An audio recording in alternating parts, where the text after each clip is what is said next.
Sara Hsu is CEO of the research firm China Rising Capital Forecast. The company focuses on Chinese financial policies and development. So, Sarah, U.S. tariffs, Chinese tariffs going ahead as planned on Sunday, but there was some mixed optimism going into the weekend. Are you surprised that these tariffs weren't suspended or delayed with all the lobbying by business leaders directed at the president? Right. So what's happening is actually quite confusing. I mean, there are a number of things. The tariffs are going into effect, but also we received some signs from China that they would not place tariffs on the U.S. immediately.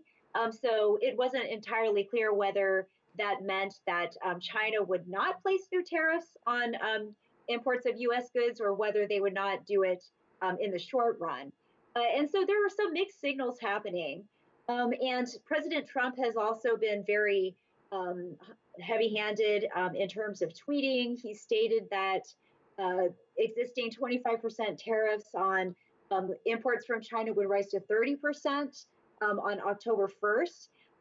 And so I think there are a lot of mixed signals, and markets are just trying to make sense of them all. So when you look at this new list, electronics, cars, things that people actually buy on a daily basis, how soon will American consumers feel the impact of these tariffs, and who will feel it the most?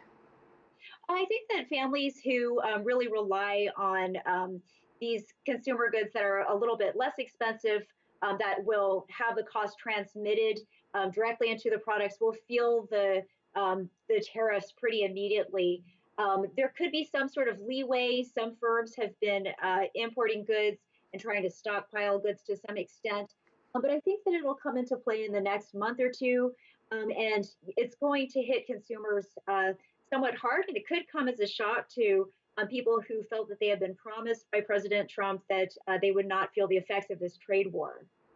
You mentioned mixed messages. President Trump said discussions are ongoing. He said that the last few days with plans to still host more face-to-face talks in Washington in September, but nothing has been scheduled as of yet. Do you think that these will even take place? Well, there have been messages from both sides that the talks would take place, whether in September or sometime. It's not entirely clear what the date is going to be, but it does look like both sides are committed to some sort of talks.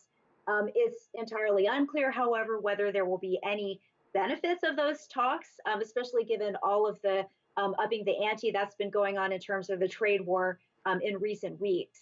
That's true. After the most recent face-to-face talks in Shanghai, we saw the U.S. president slap more tariffs. So do you see an end to this trade war anytime soon? You mentioned that American consumers could feel this very quickly.